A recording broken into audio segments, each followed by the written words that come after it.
তিনজন সন্তানকে বাবার সম্পদ বন্টন করে দিল। একজন সন্তান ছিল বড় খারাপ, এর অভ্যাস ছিল খারাপ, চরিত্র ছিল খারাপ, বাজে কাজে মন্দ কাজে সময় ব্যয় করে, জুয়া খেলে, মদ খায়, গাঞ্জা খায়। বাবা ওই ছেলেটারে সম্পদ দিল, অল্প দিনের ভিতরেই সম্পদ বিক্রি করে মানুষের কাছে ঋণগ্রস্ত হয়ে গেল। মানুষ তার বাবার কাছে বলতেছে, তুমি তো এত ভালো মানুষ, কিন্তু পোলাটা এত খারাপ হলো কেমন করে? আজকে এতদিন যাবৎ আমার টাকা দেয় না, পাওনা টাকা দেয় না, এত টাকা ঋণ পাই, ডাইনে বামে কত মানুষ কত কিছু কয়। বাবা এক পর্যায়ে ওই মানুষের ঋণগুলা শোধ করে। তারপরে ছেলেটারে ডাক দেয়, ডাক দিয়ে বলতেছে, বাবা আয়, তোর কারণে আমার ইজ্জত যায়, সম্মান যায়, মানুষ আমাকে মন্দ বলে। বাবা আয়, তোরে আমি একটা কাজ দিয়ে দিই, তোরে আমি একটা ডিউটি দিয়ে দিই, আর মানুষের কাছে গিয়ে তুই হাত পাতবি না, আর কোনো কিছু বিক্রিও করবি না। নে, তোরে আমি বাড়িটা দিলাম, চলার জন্য তোরে একটা গাবি দিলাম, গাবি। এই গাবিটা 10 দুধ দেয়, প্রতিদিন দুধ তুই বিক্রি করবি, বিক্রি করে যেই টাকা মিলবে ওই টাকা দিয়ে তোর সংসার সুন্দরে চলবে, কারো কাছে হাত পাততে হবে না, ঋণ আনতে হবে না। সাবধান, এই গরুটারে যত্ন করবি, গরুটারে যত্ন করবি, গরুর দুধ বিক্রি করে তোর সংসার চলবে, কোনো অসুবিধা নাই। কিন্তু সাবধান, গরুটা বিক্রি করবি না, তোর তো বিক্রি করার বড় বদ অভ্যাস, কিছু দিলেই তো তুই বিক্রি করে ফেলো। এ বাবা, এই গরুটা বিক্রি করবি না, গাভীটা বিক্রি করবি না। যদি তোর কোনো সময় বিক্রি করতেই হয়, আমি বাবারে খবর দিবি, আমারে অন্তত জানাবি, আমারে না জানায় তুই কিছু করবি না। ছেলে কয়, ঠিক আছে আব্বা। এই বইলা গাভীটা নিয়ে গেল, চলতেছে, দিন যায় রাত যায়, ভালোই তো চলছে, কিন্তু অভ্যাস যার খারাপ সহজে ভালো হয় না, ঠিক কিনা জোরে কর? অভ্যাস যার খারাপ সহজে ভালো হয় না। কিছুদিনের ভিতরেই দেখা গেল বাজারে নিয়ে গাভী উঠাইছে বিক্রি করার জন্য। মানুষজন দৌড়ে আসছে তার বাবার কাছে, তোমার পোলায় তো তোমার দেওয়া গাভীও বাজারে বিক্রি করে ফেলতেছে। বাবা দৌড়ে গেছে বাজারও গিয়ে রশিটা ধরছে, দুইরা কয়ে, পোলা কিরে, তোরে না বারবার বলছিলাম এই গাভীটা বিক্রি করিস না, তাহলে বাজারও নিয়ে উঠাইলি কেন? পোলায় কয়, আমার গরু আমি বেচমু, তোমারে আবার জিগাইমু কেন? হ্যাঁ, এমনও কিছু আদর্শ সন্তান আমাদের সমাজেও কিছু মিলে বাবার সাথে খারাপ আচরণ করে, এমন সন্তান সমাজে আসেনি না নাই? আসেনি না নাই? বোনেরাই যুবক, দুনিয়া বরবাদ, আখেরাতও বরবাদ। দুনিয়াতেও পথ দেখবা না, আখেরাতেও তুমি জান্নাতের রাস্তা পাবা না যদি বাবার কলি যায়, মার কলি যায় ব্যথা থাকে। রেদার রব্বি ফি রেদাল ওয়ালিদাইন ওয়া সাকাতুর রব্বি ফি সাকাতিল ওয়ালিদাইন। আল্লাহর নবী বলে, যেই বাপ মা সন্তানের উপর রাজি, ওই সন্তানের উপর আল্লাহ রাজি হয়ে যান। যেই সন্তানের উপরে বাপ মা নারাজ, আল্লাহ তার উপরে নারাজ। ফিসাবের দরবারে করুণা হাতি দিয়েও আল্লাহকে রাজি করানো যাবে না যদি বাপ মা নারাজ থাকে। এখালি কমলা খাওয়ায় মারে খুশি করো যুবক, এখালি কমলা খাওয়ায় বাবারে খুশি করো। বাবার জন্য বাজার থেকে ঔষধ আইনা বাবারে খুশি করো, আল্লাহ খুশি হয়ে যাবে। ফিররে গরু খাওয়াইয়া খুশি করলে আল্লাহ খুশি, হাদিস পাওয়া যায় না। তাহলে বড় পীর হলো বাপ মা, ঠিক কিনা জোরে বলেন? এ যুবক, আওয়াজ দিয়া কও, বড় পীর কে? বাপ মা। হাজারো আব্দুল কাদের জিলানী তোমার জন্য যদি হাত বাড়ায় দোয়া করে, দোয়া কবুল হবে কি হবে না কোনো গ্যারান্টি নাই। কিন্তু ভাঙ্গা ঘরে বসে যদি তোমার মা তোমার বাবা হাত উঠায়, নবী বলে এই দোয়া কবুল হওয়ার গ্যারান্টি আছে। সালাসাতুন দাওয়াতুম মুস্তাজাবাতুন লা শাক্কা ফীহ, দাওয়াতুল মাজলুম ওয়া দাওয়াতুল মুসাফির ওয়া দাওয়াতুল ওয়ালিদ আলা ওয়ালাদিহি। তিন ব্যক্তির দোয়া বদদোয়া আল্লাহর দরবারে সরাসরি কবুল। মজলুমের দোয়া বদদোয়া, মুসাফিরের দোয়া বদদোয়া, আর বাপ মার দোয়া বদদোয়া। এই তিন ব্যক্তির দোয়া বদদোয়া দুটোটা আল্লাহর দরবারে সরাসরি কবুল। বাপ মা যদি দোয়া করে, দোয়াও আল্লাহর দরবারে কবুল। বাপ মা যদি বদদুয়া দেয়, অন্তর থেকে যদি বদদুয়া দেয়, বদদুয়া সরাসরি কবুল হয়ে যায়। যেই সন্তানের উপরে বাপ মার বদদুয়া, দুনিয়ার 1 নাম্বার ক্ষতি হলো তুমি জীবনে হায়াতের ভিতরে বরকত পাবা না। 2 নাম্বার হলো রিজিকের মধ্যে বরকত পাবা না। 3 নাম্বার হলো লেখাপড়ায় কোনোদিন উন্নতি পাইবা না। 4 নাম্বার হলো তোমার সন্তান কোনোদিন তোমার খেদমত করবে না। এটা দুনিয়ার নগদ শাস্তি। এই পুলায় কয় কি, কয় আমার গরু আমি বেচমু, তোমার আবার জিগাই মুখে। বাবা কয় এটাই কি কথা ছিল? তোরে আমি বারবার বললাম যদি একান্ত প্রয়োজনে বেচতেই হয় আমি বাবারে বলবি। কয় আমার মন চাইছে না, তোমারে কইছি না। বাবা কয় তাহলে তোর গরু বেচাই লাগবে। কয় আমি বেচমুই। বাপে কয় তাহলে আমার কাছে বেচ। বাপে কি কয়? কয় আমার কাছেই বেচ। পুলায় কয় তুমি কিনবা? বলে হ আমি কিনমু। কত টাকা? হে নিয়ত ছিল বেচব 10,000, বাপের কাছেও চায় 15,000। বাপের কাছে চায়। বাপে কয় ঠিক আছে তোরে 15,000ই দিলাম। এই 15,000 দিয়েই বাবাই গরুটা কিনলো। কিনার পরে বাবা এইবার বলতেছে তোর জন্য আমার কাছে যেন আর কোনো বিচার আচার না আসে। দেখেন এখানে বাবা গরু দিল, বাবা এখন কিনলো কেডায়?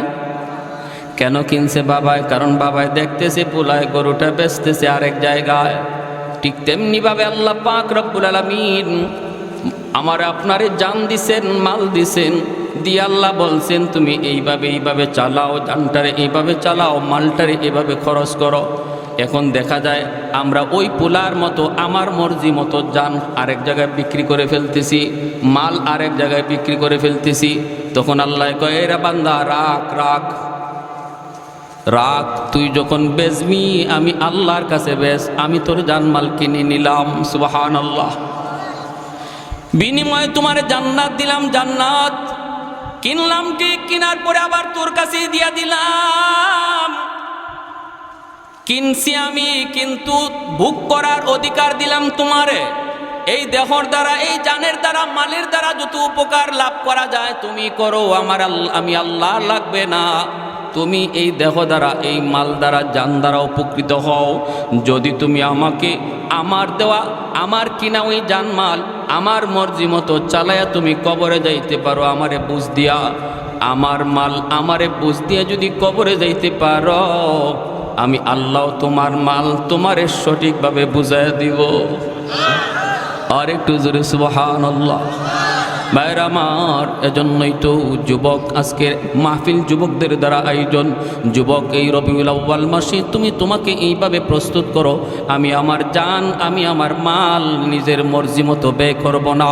কারণ এই জানমালের মালিক আমি না, মালিক আল্লাহ।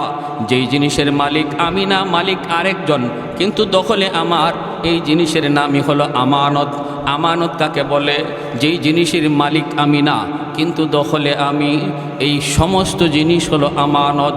আমানতের বস্তু ব্যবহার করার তরিকা হলো নিজের মর্জি মতো ব্যবহার করা যায় না, মালিকের মর্জি মতো ব্যবহার করতে হয়। 10,000 20,000 টাকা যদি আপনার কাছে কেউ আমানত রাখে, এই টাকা আপনি ইচ্ছা মতো খরচ করলে খেয়ানত হবে। বরং যে রাখছে মালিক যদি কয় এই 10,000-এর ভিতরে 100 টাকা অমুকরে দাও, 200 টাকা অমুকরে দাও, 300 টাকা অমুকরে দাও, এইভাবে সে যেই তালিকা তৈরি করে দেয়, ওই তালিকা মতো যদি তুমি 10,000 টাকা খরচ করো, তাহলে আমানতে আমানতদারি রক্ষা হলো। কিন্তু নিজের মর্জি মতো 1 টাকা ব্যয় করলে আমানতে খেয়ানত হয়। নবী বলে লা ঈমান লিমান লা আমানাত লা, লা ঈমান লিমান লা আমানাত লা, লা ঈমান লিমান লা আমানাত লা। আল্লাহর নবী কয় যার ভিতরে আমানতদারি নাই তার ঈমান নাই, তার ঈমান নাই, তার ঈমান নাই। ভাইরা আমার, কষ্ট হলো মসজিদে গিয়া নামাজ পড়ো। তোমার দেহের উপরে যদি কষ্ট লাগে, শীতের দিনে ঠান্ডা পানির কষ্ট রে যুবক, ও আল্লাহর বান্দা তুমি বৃদ্ধ, আল্লাহর হুকুম মোতাবেক তুমি তোমার দেহটারে খরচ করলায়, আমানতদারি রক্ষা হলো। এরকম বৃদ্ধ এরকম যুবক কবরে যাইতে দেরি, আল্লাহ তার জান্নাতের মালিক বানাইতে দেরি হয় না। আল্লাহ নবী রহমতের নবী মসজিদে নববীতে বসা একজন যুবকের ঘটনা শোনাই। দেখো এই যুবক তার জানমাল কিভাবে আল্লাহরে বুঝাইয়া দিছে। একটু মনোযোগ দিয়ে শোনো যুবক, রং তামাশা করে যৌবন কালটা তুমি নষ্ট করে দিও না, কারণ যৌবন কালটা হলো আল্লাহর ওলি হওয়ার বয়স। এই দুনিয়ায় যত আল্লাহর ওলি হয়েছেন সবাই যৌবনে আল্লাহর ওলি হয়েছেন। যৌবনকাল ইবাদতের কাল, যৌবনকাল ওলি হওয়ার কাল। মায়ার নবী মসজিদে নববীতে বসা, ওই অবস্থায় সাহাবায়ে কেরাম আল্লাহর নবীর চতুর্দিকে ঘেরাও দেয়া বসা। হঠাৎ করে আল্লাহর নবী দেখেন একজন সাহাবী বড় পাগল পারা হইয়া নবীর দরবারে হাজির। আল্লাহর নবী জিজ্ঞেস করতেছেন, কিরে সাহাবী, ব্যাপার কি এত পাগল হইয়া নবীর দরবারে? ঘটনা কি, কি সমস্যা তোমার, একটু খুলে বলো। আল্লাহর নবী দেখেন তার সাহাবী সাদ আসলামী রাদিয়াল্লাহু তাআলা আনহু একজন টাটকা যুবক, কিন্তু চেহারা বড় কালো, এত কালোর কালো আরবের মানুষ তারে আরবের কাক কয়, গোরাবুল আরব কয়। ওই আরবের কাক কয়ে তারে ডাকি। চেহারার সুরত বেশি ভালো না, নাক কানের ভালো কোনো নমুনা নাই, রং অতি কালো, কাকের চেয়েও বেশি কালো। আল্লাহ নবী জিজ্ঞেস করেন, সাদ ঘটনা কি, এত পাগল হয়ে নবীর দরবারে? সাদ সালামি তখন বলতেছে, নবী গো আমি বড় পেরেশান, আপনার একখান হাদিস লই আমি বড় পেরেশান। নবী বলতেছে, কোন হাদিস? কয় হাদিস কানা হলো আন্নিকাহু মিন সুন্নতি ফামান রাগিবা আন সুন্নতি ফালাইসা মিন্নি। বিবাহ করা আমি নবীর সুন্নত। উপযুক্ত হওয়ার পরে, সামর্থ্য থাকার পরেও যে বিয়ে করলো না, সে আমি নবীর উম্মত না। ওগো নবী, হাদিস খানা আপনার কিনা একটু আমাকে বলুন। নবী বলতেছেন, হাদিস খানা তো আমার। ইয়া রাসূলুল্লাহ, আপনি বলেছেন উপযুক্ত হলো, বিয়ের বয়স হলো, এরপরে সামর্থ্য থাকলো, এরপরেও যদি বিয়ে না করে তাহলে আমি নবীর উম্মত না, আমি নবীর উম্মত না। কত বড় ধমকি, কত বড় ধমকি! আজকে আমাদের সমাজে যে যুবক বয়স হয়ে গেল বিয়ের, এরপরও বিয়ে বসে না, আল্লাহ নবীর চরম ধমক।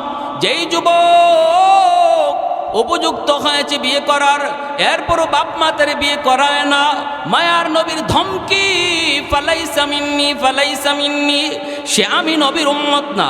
যদি আজকে আমাদের সমাজের যুবক যুবতীদেরকে তাদের বয়স হওয়া মাত্রই বিবাহ দেওয়ার চেষ্টা করা হইতো, চিন্তা করা হইতো, তাহলে সমাজে এতটা অপরাধ সমাজে থাকতো না।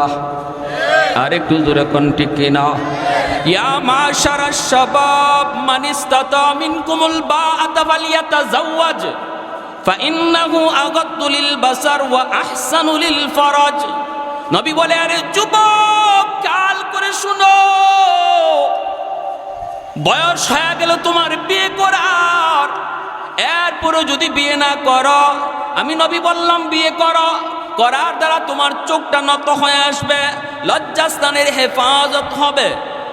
ভাইয়েরা খেয়াল করে শোনো, বিয়ের দ্বারা আল্লাহ পাক রিজিকের ব্যবস্থা করে, এটা নবীর হাদিস। বিয়ের আগে আমি মনে করতেছি বউ পালবো কেমনে, বউ চালাবো কেমনে, তাহলে আপনি আল্লাহ যে রাজ্জাক, রিজিক দেয় যে আল্লাহ, এই কথার উপর আপনার ইয়াকিন পুরাপুরি নাই। ঠিক কিনা জোরে কর? বুঝা গেল আপনি খাওয়ান, আপনি পালেন না, না, এখন আপনি একা, আপনারে আল্লাহ খাওয়ায়। যখন আপনি হবেন 2 জন তখনও কে খাওয়ায়? যখন হবেন 4 জন তখনও কে খাওয়াবে? অতএব বিয়ের পরে অনেক মানুষের রিজিক খুলে গেছে, জীবিকার ক্ষেত্র খুলে গেছে, এমন প্রমাণ একটা দুইটা নয়, বহু প্রমাণ রয়েছে, বহু নজির রয়েছে। এজন্য বাপ মা যারা, অভিভাবক যারা, আপনাদেরকেও বলি, অনুরোধ করে বলি, উপযুক্ত যুবক, উপযুক্ত যুবতী, উপযুক্ত ছেলে আর উপযুক্ত মেয়ে বিয়ে বয়স হওয়ার পরেও যদি বিয়ে না করান, আর এই কারণে আপনার ছেলে যদি কোনো অন্যায় করে, মেয়ে যদি অন্যায় করে, তারা যেমন আল্লাহর দরবারে অপরাধী, বাপ মাও আল্লাহর দরবারে আসামি। কষ্ট পাইছেন আপনারা? আমার কথা কষ্ট পাইছেন? বাপ মাও সমান অপরাধী। যারা বলতেছেন পোলাটা একটা ব্যবসা ধরুক, বিয়ে পাশ করুক মেয়েটায়, হুজুর MA পাশ করে নিক, একটা চাকরি লয়ে এলোক, তারপরে বিয়েটা করাই, বউ ফালবো কেমনে, এই নিয়ত করে যারা ছেলে মেয়ে উপযুক্ত হওয়ার পরও বিয়ে করাইতেছেন না, বিয়ে দিচ্ছেন না, আল্লাহর দরবারে আসামি হওয়ার অপেক্ষায় থাকেন। এই যৌবনের পাগলামি যদি তারা করে, আর এই অপরাধী সে যেমন হবে, বাপ মা সমান অপরাধী হবে। এজন্য দোহাই, সমাজকে বাঁচান। সাহাবী বলতেছে, ইয়া রাসূলুল্লাহ, ওগো নবীজি, আমি তো বিয়ে করার জন্য বিভিন্ন জায়গায় প্রস্তাব দিয়েছি, কিন্তু আমার কাছে কেউ বিয়া দেয় না। নবী বলে, কেন দেয় না? কয়, আমার মদিনায় কোনো বাড়ি নাই, মদিনায় কোনো ঘর নাই, আমি তো মক্কা থেকে হিজরত করে মদিনায় এসেছি। সাহাবায়ে কেরামের ভিতরে দুই দল, একদল মুহাজির আর একদল আনসার। মদিনার সাহাবীদেরকে আনসার বলা হয়, নবীর সাথে মক্কা থেকে যারা হিজরত করে মদিনায় এসেছে তাদেরকে মুহাজির বলা হয়। মুহাজিরদের মদিনায় কোনো নিজস্ব ঘর বাড়ি ছিল না, আনসাররা তাদেরকে জায়গা দিচ্ছেন। ওই রকম একজন মুহাজির সাহাবী হলেন সাদ সালামি। তিনি বলেন, নবী গো, আমি যে বিয়ে কইরা বউ আনমু, বউ রাখমু, কই ঘর নাই, বাড়ি নাই। আমার তো বাড়ি মক্কায়, আমার বাড়ি দখল করে রেখেছে আবু জাহেল, আমার বাড়ি দখল করে রেখেছে মক্কার উতবা সাহেবা, আমার বাড়ি তো দখলে আজকে বেদিনদের, বেঈমানদের। দিনের খাতিরে, ধর্মের খাতিরে আপনার মহব্বতে বাড়িঘর সব ছেড়ে এসেছি গো নবী, কিন্তু এখানে আমি আরেকজনের বাড়িতে থাকি, আমি এখন বউ আনলে কই রাখবো, এজন্য আমাকে কেউ বিয়ে দিতে রাজি হয় না। এটা হলো এক কারণ। দ্বিতীয় কারণ হলো, নবী গো, আপনি আমার চেহারাটা একবার দেখুন, চেহারাটা এত কালোর কালো, আমার গায়ের রং এত কালো, এত কালো, চেহারার কোনো নমুনা ঢকঢাকও ভালো না, এজন্য আমারে কেউ বিয়ে দেয় না। এখন আমি কি করব গো নবী? আপনি তো বলেছেন বিয়ে যদি কেউ না করে সে আমার উম্মত না, আমার তো শারীরিক চাহিদা রয়েছে বিয়ে করার, আমি এখন বিয়ে না করলেনি চলে, কেউ বিয়া দেয় না, তে আমি কি করবো? আমি এখন করবো কি? আপনি আমার একটা বুঝ দেন। বিয়া যদি করতেই হয় কোন জায়গায় বিয়ার প্রস্তাব দিমু, আর যদি বিয়া না করলে চলে, আপনি আমারে অনুমতি দেন। আল্লাহর নবী কয়, সাদ রে, কেউ বুঝি তোমার কাছে বিয়ে দেয় না? কয়, না গো নবী, কেউ বিয়ে দেয় না।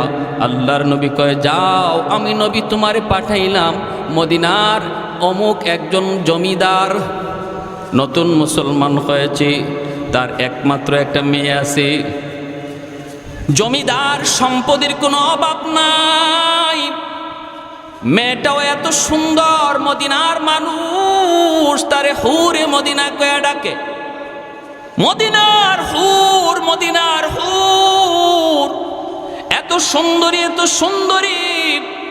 ওই মেয়েটার জন্য আমি তোমাকে পাঠাইলাম, বিয়ের প্রস্তাব লইয়া যাও। আরেকটু জোরে কন্যা সুবহানাল্লাহ। কে পাঠাইতেছেন? বলেন নবীজি। কে পাঠাইতেছেন? আমার নবী, রহমতের নবী পাঠান। সাদ সালামি সাথে সাথে দৌড় শুরু করে দিলেন, একটু চিন্তা করলেন না, কই যাইতেছি বিয়ার প্রস্তাব লইয়া, হায় হায় কই যাইতেছি, জমিদারের মেয়ে, গরিবের মাইয়া, আমার কাছে বিয়া দেয় না, আর নবী আমারে পাঠাইতেছে জমিদার বাড়িত। হায় হায়, বিশ্ব সুন্দরী মদিনার মানুষ যারে হুর কয়, হুর, আমারে কালো মাইয়াই কেউ দেয় না, নবী আমারে হুরের কাছে পাঠায়। বুঝছি আমার কপালে মনে হয় বিয়া নাই, মাইর আছে।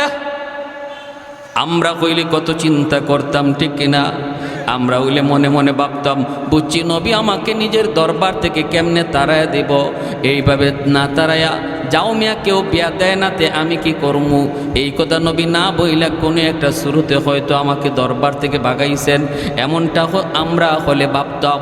কিন্তু তারা তো নবীর সাহাবী, তারা তো আমার নবীর কথার উপরে কি পরিমাণ ইয়াকিন, আমার নবীর কথার উপরে কি পরিমাণ বিশ্বাস, কি পরিমাণ ইয়াকিন।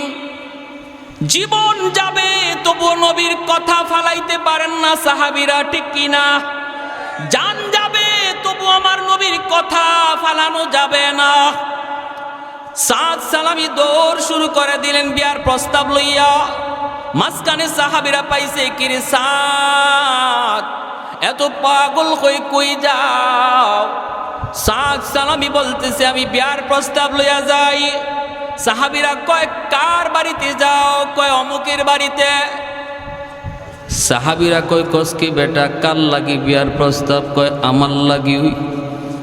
কি কয় কার জন্য? কয় আমার জন্যই। কয় নিজের চেহারাটা একটু আয়নায় দেখছো নি?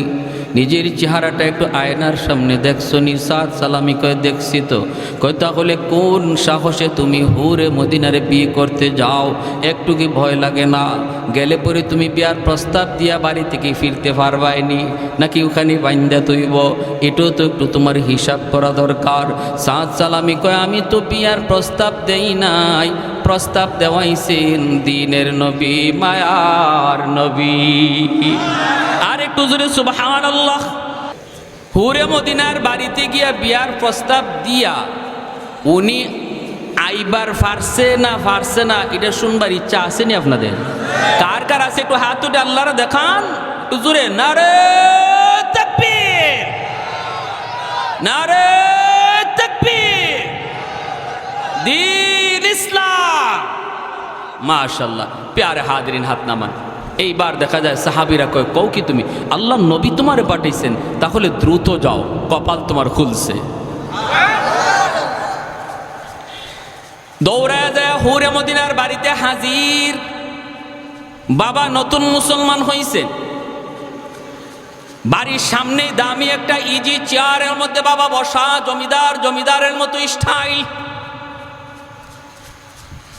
সাদ সালামি নেহায়েত গরিব একজন সাহাবী, চেহারার মধ্যে গরিব যে বোঝা যায়, আবার কালো তো কালো, চেহারার কোনো ঢক নাই ডাক নাই। যাইয়াই তিনি সালাম দিলেন, আসসালামু আলাইকুম ওয়া রাহমাতুল্লাহ। হুরে মদিনার বাবাই কয় ওয়ালাইকুম আসসালাম ওয়া রাহমাতুল্লাহ। সালাম দেওয়ার সহি তরিকা কিভাবে? আসসালামু আলাইকুম ওয়া রাহমাতুল্লাহ, এতটুকু পর্যন্ত বলা, এটা হলো সালামের সহি তরিকা। কেউ যদি খালি কয় আসসালামু আলাইকুম, হবে সালাম, তবে অর্ধেক হইবে, অর্ধেক হবে না। অর্ধেক দোয়া হইছে, অর্ধেক দোয়া হয় নাই। আবার আমাদের দেশে কিছু রাজনৈতিক সালাম আছে, আসসালামু আলাইকুম। হে যে কি কইছে হেও বুঝছে না, যারে কইছে হেও বুঝছে না। আর যদি আসসালামু আলাইকুম না কইয়া কয় আসসালামু আলাইকুম, তো সাম শব্দের অর্থ হইছে মরণ। আসসালামু আলাইকুম অর্থ হইল তোমার উপরে শান্তি নাজিল হোক, আর আসসালামু আলাইকুম অর্থ হইল তুমি তাড়াতাড়ি মরো। শান্তির দোয়া না কইরা মরার দোয়া। এজন্য সাবধান, এই রাজনৈতিক সালাম দিয়ে না, আল্লাহর দোয়া। সালাম যিনি দিবেন পুরাটা দেন, আসসালামু আলাইকুম ওয়া রাহমাতুল্লাহ। আর যাকে সালাম দেওয়া হয় তারে শুনায়া দেওয়া ওয়াজিব, তারে শুনায়া দিবেন। আর যিনি জবাব দিবে ইনি জবাবটা তারে শুনায়া দিবে। সালাম দেওয়া সুন্নত, জবাব দেওয়া ওয়াজিব। জবাব দেওয়া, আবার আমাদের সমাজে কিছু ভদ্র মানুষ আছে সালাম দিলে জবাব দেয় না, এটা আরেক স্টাইল। এটা হইল তাই একজন সমাজের একজন নেতা হইছেন, এটার আলামত, ঠিক না? এইরকম জবাব না। আবার কেউ আছে জবাব দেয় এটা কোন যেতে জবাব? ওয়ালাইকুম আসসালাম ওয়া রাহমাতুল্লাহ উনি কইব না, কয় কয় এই কইলে পরে ওয়াজিব আদায় হইব? যিনি সালাম দিছে ইনি তো সব পায়ে গেছে, আর যিনি কইছেন কবরে গেলে কমাইব, ওয়াজিব তোর কইছে। কবিরা গুনাহ, কবিরা গুনাহ, সাবধান। এই করেন না, জবাব দিবেন ওয়ালাইকুম আসসালাম ওয়া রাহমাতুল্লাহ, তারে শোনায় দিতে হবে। ইমাম আবু দাউদ রহমতুল্লাহ গেলে সালাম দিছে এক লোকে, ইনি আসিলেন আরেকটা কাজে, উনি নৌকা ভাড়া কইরে তার পাশে গিয়ে সালামের জবাব শোনায় দিছে, বুঝাইয়া দিছে, বুঝেন। আর আমরা কইয়া জবাব দিয়ে সাইরে দেই। হাই হাই, আসসালামু আলাইকুম ওয়া রাহমাতুল্লাহ। পুরে মদিনার বাবাই কয় ওয়ালাইকুম আসসালাম ওয়া রাহমাতুল্লাহ। কে তুমি? কয় আমি নবীর সাহাবী। কি নাম তোমার? সাদ সালামি। কেন আইছো? কয় আপনার মেয়ের বিয়ার প্রস্তাব লইয়া। হুরে মদিনার বাপে কয় কাল লাগি? কয় আমার লাগি। যেমন প্রশ্ন এরম উত্তর, জটকার, কোনো গুজামিল নাই, এটা নাই। কয় তো কি সে এই কি তুমি এটা নতুন মুসলমান হয়েছে তো ইসলামের সব বিধিবিধান তার পুরাপুরি জানা নাই, এজন্য চেয়ার থেকে লাফ মারে খারাই গেছে, মাথা গরম হয়ে গেছে, পায়ের রক্ত মাথায় উঠে গেছে। কয় কি নাকের সেন্টার ঠিক নাই, টুটের সেন্টার ঠিক নাই, রঙের কোনো ফাত্তাই নাই। আর আমার মেয়ে হইল মদিনার বিশ্ব সুন্দরী। হুরে মদিনা মানুষে কয় হে বলে আমার মেয়ের লাগি বিয়ার প্রস্তাব লিয়ে আইছে। হুরে মদিনার বাবা দাঁড়ায় কয় হুশ আসেনি তোমার? কয় 100%। নিজের চেহারাটা আয়নার সামনে দেখছো নি? কয় প্রতিদিন দেখি। হয়তো কেমনে তুমি সাহস করছো? কয় আমি তো করি নাই। কে করাইছে? কয় আমার নবী পাঠাইছে। আল্লাহু আকবার, সুবহান। নতুন মুসলমান হয়েছে তো এরপরও হজম করতে পারে না, কারণ রাগটা বেশি হয়ে গেছে। হুট করে যদি কেউ রাগ হয়ে যায়, হুট করে ঠান্ডা হওয়া যায় না, একটু সময় লাগে। এজন্য নবী কয় বেশি রাগ হয়ে গেলে পরে বসে যাও, এরপরও যদি না থামে শুয়ে যাও, এরপরও যদি না থামে ওযু করো। ঠিক কিনা? আল্লাহ নবী কয় কুস্তির মধ্যে যে যারে হারায় সে বাহাদুর নয়, রাগ যে হজম করতে পারে সে হলো বাহাদুর। সে হলো বউয়ের সাথে রাগ হয়ে গেছে, যুবক একটা নিরীহ মহিলা, মা বাবা সব চাইরা, ভাই বোন সব চাইরা, স্বামীর হাত ধরে অচেনা জায়গায় এসেছে। এই জায়গাতে আপন বলতে তার কেউ নাই, আছে শুধু একমাত্র তুমি স্বামী। স্বামীটার হাত ধরে শিশুকাল থেকে যাদের মায়া মহব্বত পায়া মেয়েটা বড় হয়েছে, সে তোমার হাত ধরে চলে এসেছে। এখানে তার মা নাই, ভাই নাই, বাবা নাই, বোন নাই, কেউ নাই। তুমি তারে মারলেও কেউ ফিরাইতে আসবে না, তুমি তারে ধমক দিলেও কেউ জবাব তারে দিবে না। অতএব স্ত্রীর কথায় যদি তুমি কখনো গুসা হয়ে যাও, তারে ধমক দেওয়া বাহাদুরি নয়, হাত তোলা বাহাদুরি নয়।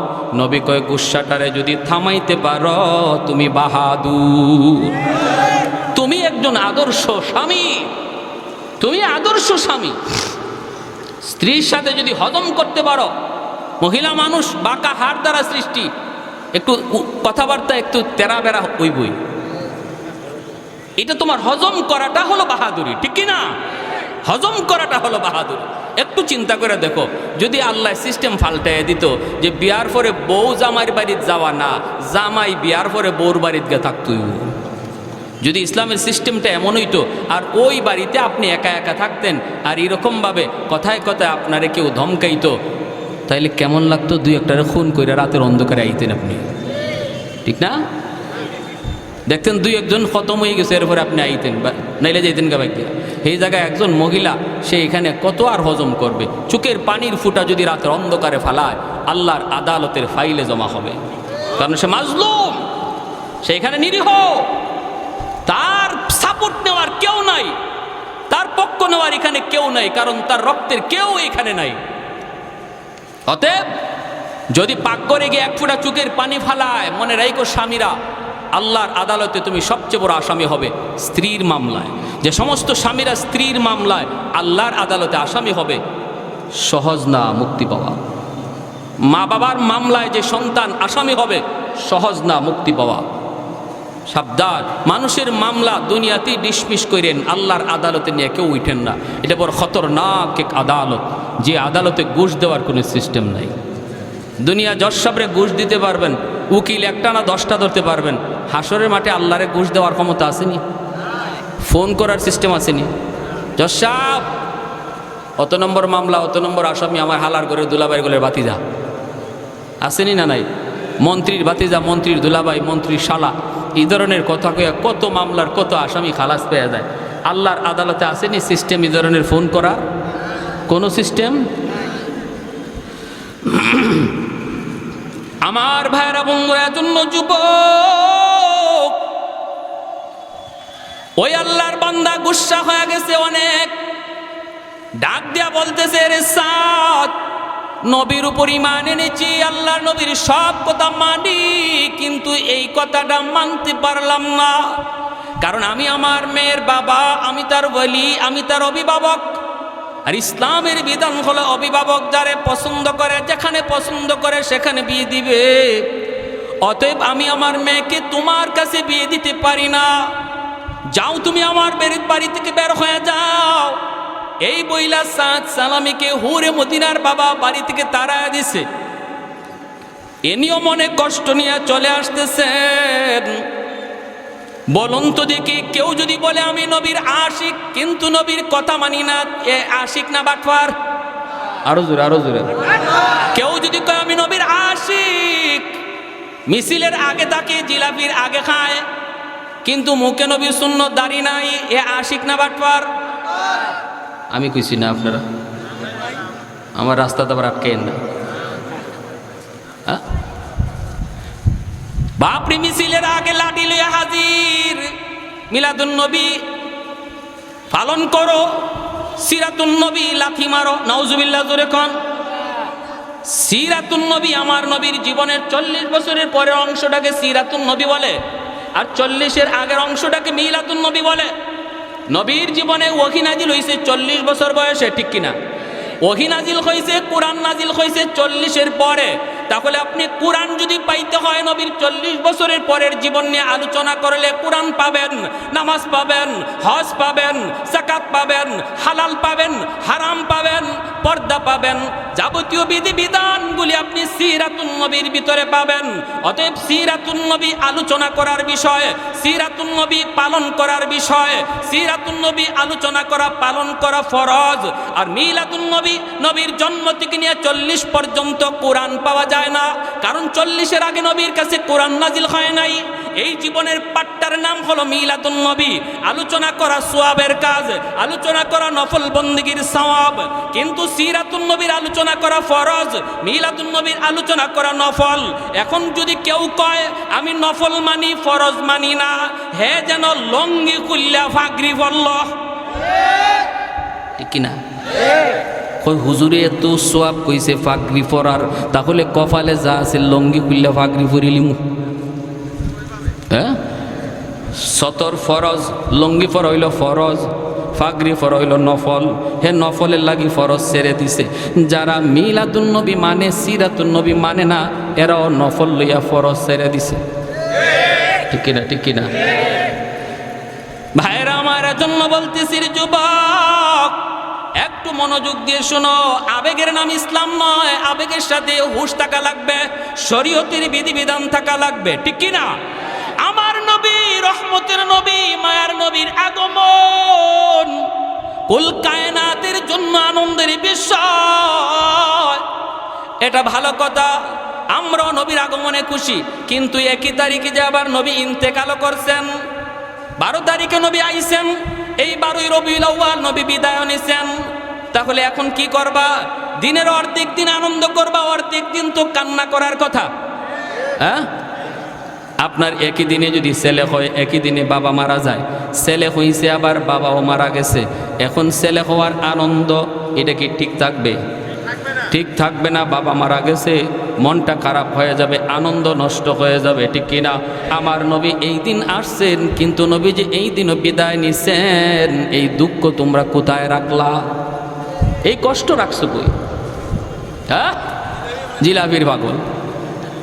হাই হাই হাই মুসলমান। এখন হুরে মদিনা ঘর থেকে বের হইছে, বের হয়ে বলতেছে, আব্বা কে আসছিল? বাবা কয় আসছিল নবীর একজন সাহাবী। কয় আব্বা কি নাম? কয় সাদ সালামি। হুরে মদিনায় কয় বাবা আমি সাদ সালামিকে চিনি। সুবহানাল্লাহ, দেখেন কেমন মহিলা।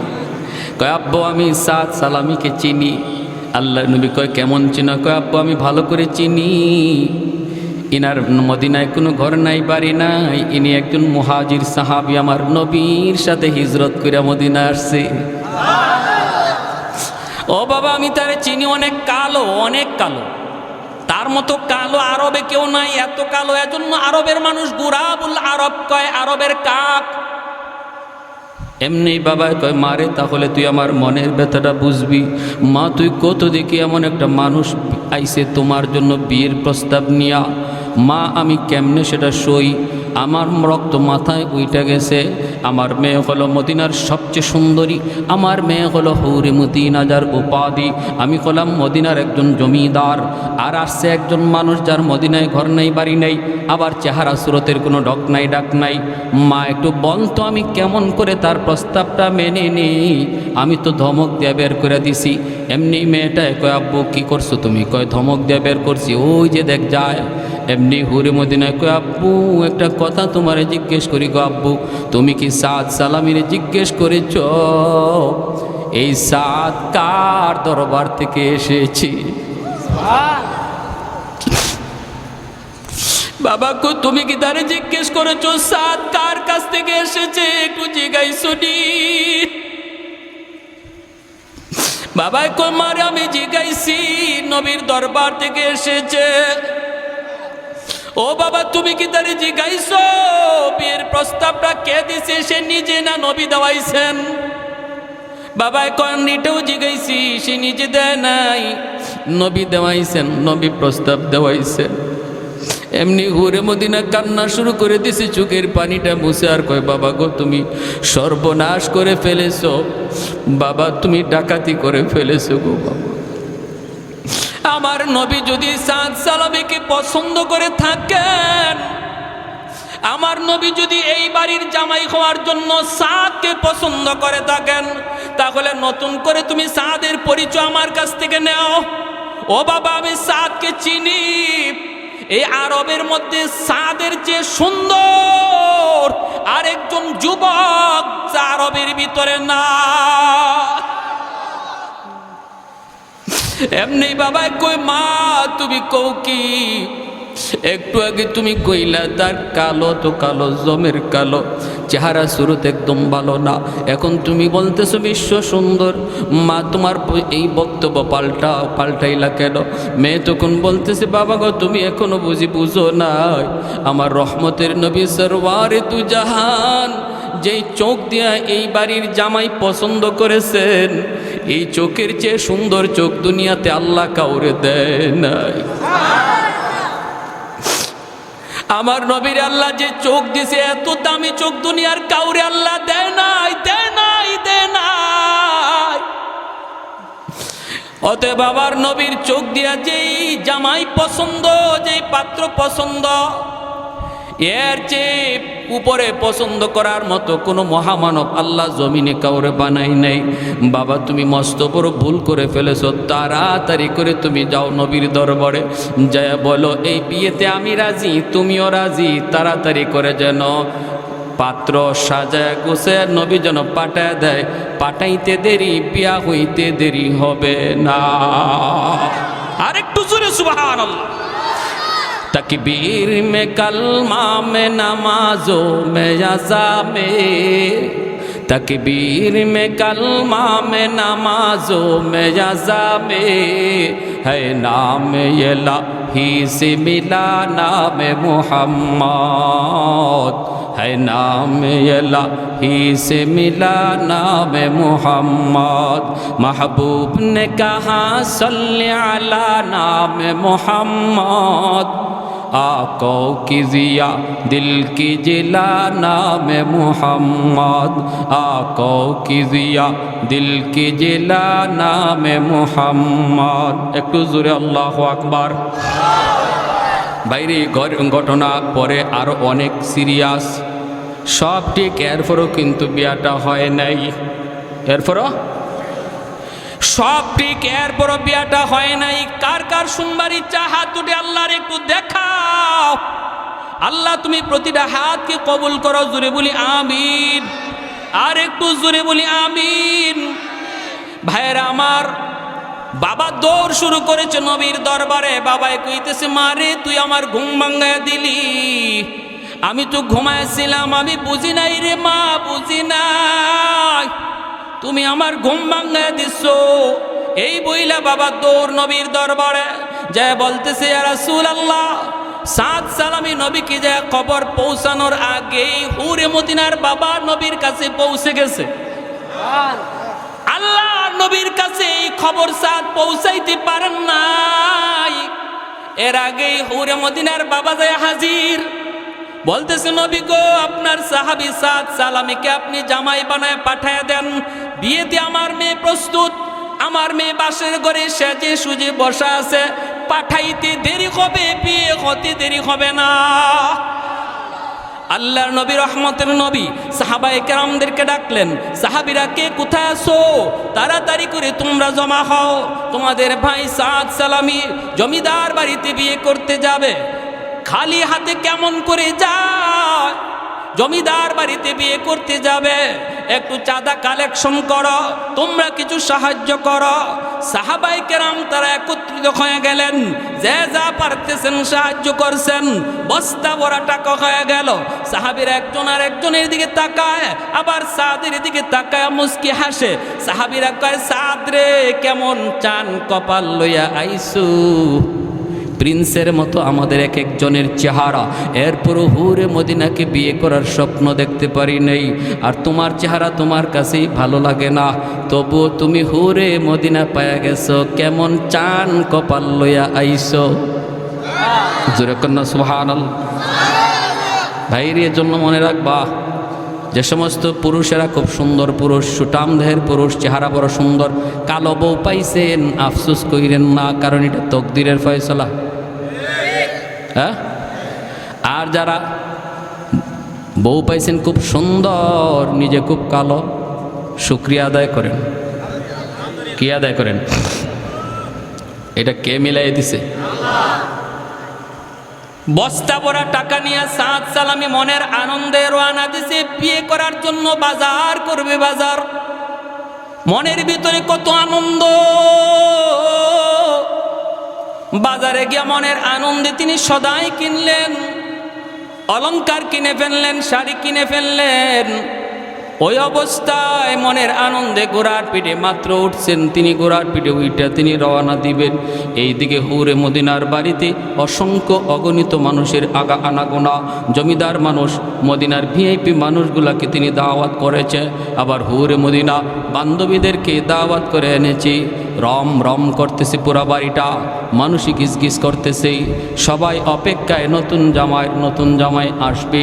এই অবস্থায় বাসর করে বান্ধবীরা হুরে মদিনাকে সাজায়, হুরে মদিনা বহু খুশি। বান্ধবীরা কয়, কি রে হুর, কি খবর, এত আনন্দ?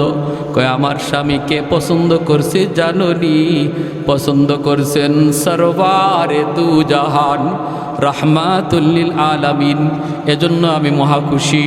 এইদিকে আমার ভাইরা, ওই সাদ সালামে তিনি ঘোড়ার পিঠে উঠবেন, হঠাৎ করে তিনি আওয়াজ শুনতে পাইলেন, বাজারের এক মাথা থেকে আরেক মাথায় একজন মানুষ লাল কাপড় নিয়ে দৌড়ায়, আর একটা আওয়াজ দেয়, আসুনি কোনো মুসলমান, অমুক জায়গায় জিহাদ, অমুক জায়গায় যুদ্ধ চলছে বেঈমানদের সাথে সাহাবায়ে কেরামের।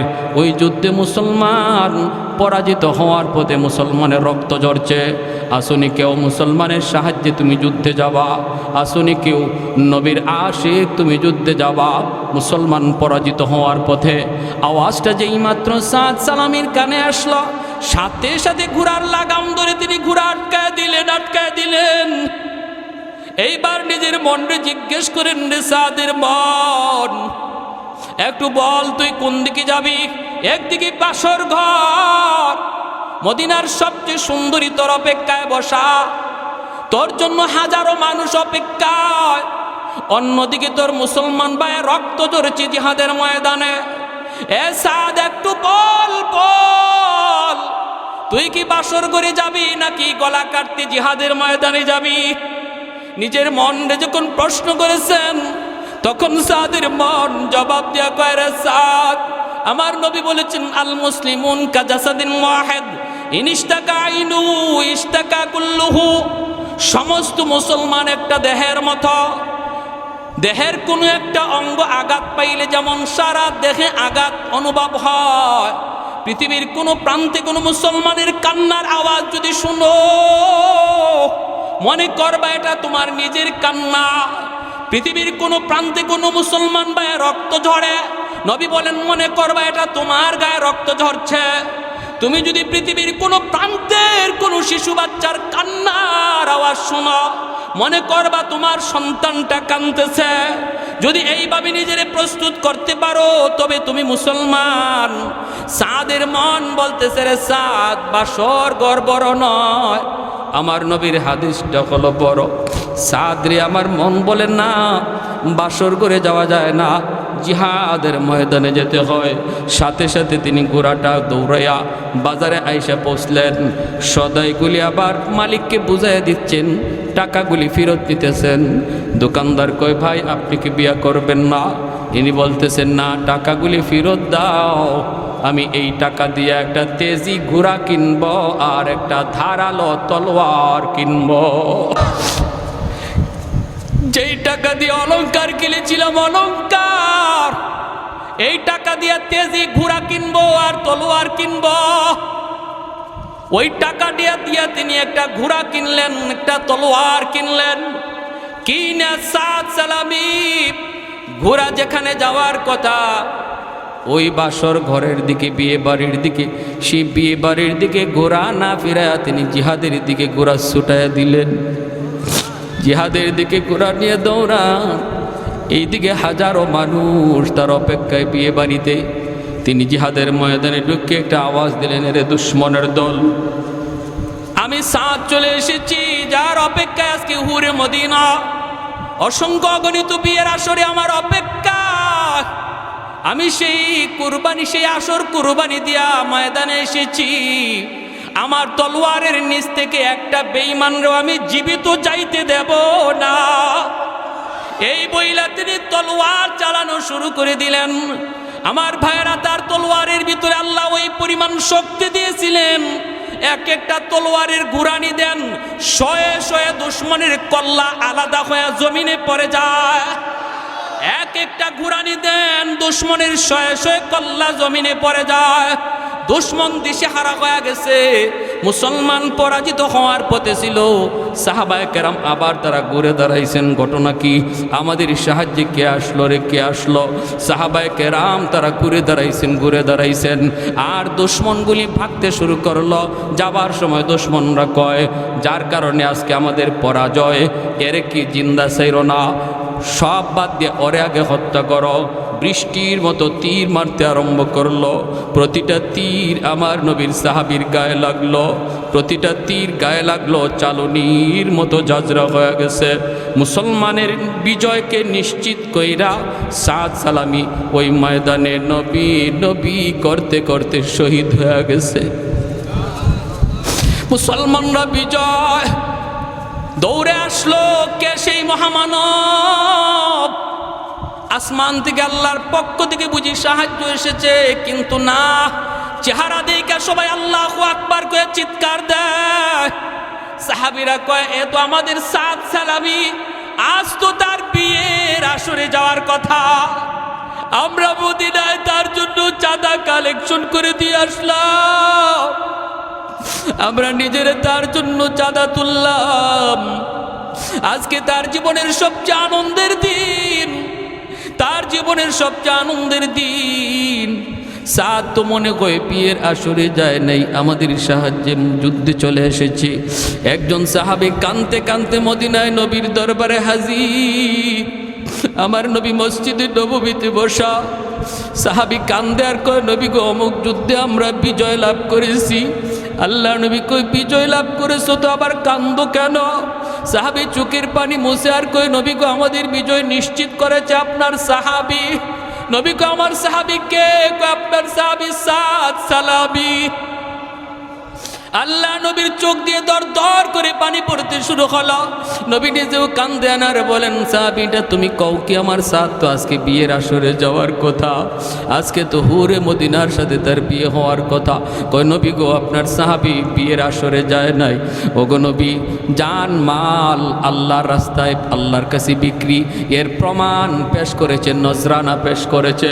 জিহাদের ময়দানে সে শহীদ হয়ে গেছে। আল্লাহর নবী রহমতের নবী তখন বলতেছে, আমাকে ময়দানে নিয়ে চলো, আমার সাদের লাশ আমি নবী নিজের হাতে কবরে রাখবো। আমি সাদের জানাজার নামাজ পড়াবো। নবী জানাজার নামাজ পড়ে যখন লাশটা নিয়ে রওনা দিচ্ছেন, সাহাবাই কেরাম দেখেন নবীজি জমিনের মধ্যে পা ভালো করে লাগান না, উকি দিয়ে নবী হাঁটতেছেন। সাহাবিরা কয়, নবী গো আপনি পা জমিনে লাগান না, কষ্ট হইতেছে গো নবী। আল্লাহ নবী কয়, রে সাহাবিরা শুনো, এই পরিমাণ রহমতের ফেরেশতা জমিনে নাজিল হইছি, আমি পা রাখার জায়গা পাইতেছি না। উপরের দিকে নবী তাকায়, একবার তাকাইলে নবীজি হাসে, নিচের দিকে তাকাইলে নবী কান্দে। হযরত ওমর কয়, নবী গো আপনি উপরে তাকায় কাঁদে হাসেন, নিচে তাকাইলে কাঁদেন কেন? নবী বলে, রে ওমর, আমি আমার সাদের দিকে যখন তাকাই তার কুরবানির কথা ইয়াদ হলে পরে আমার চোখ দিয়া পানি আসে। আল্লাহর জন্য এতটা পাগল, এতটা পাগল। হাসরের ময়দানে যারা দুনিয়ার লোভে পইরা আল্লাহ বলে যাবে, তাদের সামনে আল্লাহ আমার সাদরে হাজির করবে। দুনিয়ার রং তামাশা, সুন্দরী বউ পাইয়া, সুন্দরী প্রেমিকার তালে পইরা যারা আল্লাহ ভুলে গেছে, তাদের সামনে আল্লাহ আমার সাদরে হাজির করবে। একটু বল দেখি, তুই যার পাগল ছিলে আমার আল্লাহকে ভুলে গেছিলে? তোর সেই প্রেমিকা, তোর সেই বউ, তোর সুন্দরী সেই বধূ, সে সুন্দরী ছিল না হুরে মদিনা সুন্দরী ছিল? আমার সাদ যদি এত সুন্দরীকে ত্যাগ করতে পারলো, কোরবানি দিতে পারলো, আল্লাহর জন্য তুই কেন পারবি না? আল্লাহর নবী কয়, আমি আমার সাদের দিকে তাকাইলা পরে চোখের পানি জড়ায় কান্দি। আসমানের দিকে যখন তাকাই তখন দেখি প্রথম আকাশে জান্নাতের হুররা নেমে এসেছে, আর ওদেরকে আল্লাহ পাক বাসর করে বসায় রাখছে জান্নাতি হুর।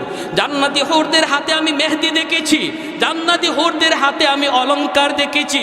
ওই জান্নাতি হুররা আমার ডাইকা বলতেছে, নবী গো আপনার সাদরে আপনি তাড়াতাড়ি কবরে রাখুন। যেই সাদ দুনিয়ার হুরের মায়া কুরবানি দিয়া শহীদ হয়েছে, তারে কবরে রাখতে দেরি হবে আল্লাহ পাক আমাদের সাথে তার বিয়ে পড়াইতে দেরি হবে না। এজন্য আকাশের দিকে তাকাইলে পরে আমি হাসি। ভাইরা বন্ধুরা, আমার নবী রহমতের নবী কবরে নাইমা সেই সাদ সালামের দেহটাকে মাটিতে রাখলেন। এজন্য আল্লাহ বলতেছেন, ইন্নাল্লাহ আশতারা মিনাল মুমিনিনা আনফুসাহুম ওয়া আমওয়ালাহুম বিআন্না লাহুমুল জান্নাহ। নবী কবরে রাখছেন। এরপরে সাহাবীদের একটা কাণ্ড ঘটছে, কবরের উপরে একটা কাণ্ড ঘটছে। ভাইরা বন্ধুরা, কি কাণ্ডটা ঘটছে আমি একটু সময়ের ভিতরেই শেষ করব, বলবো।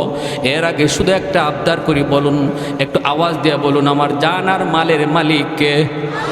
আর একটু জোরে কে?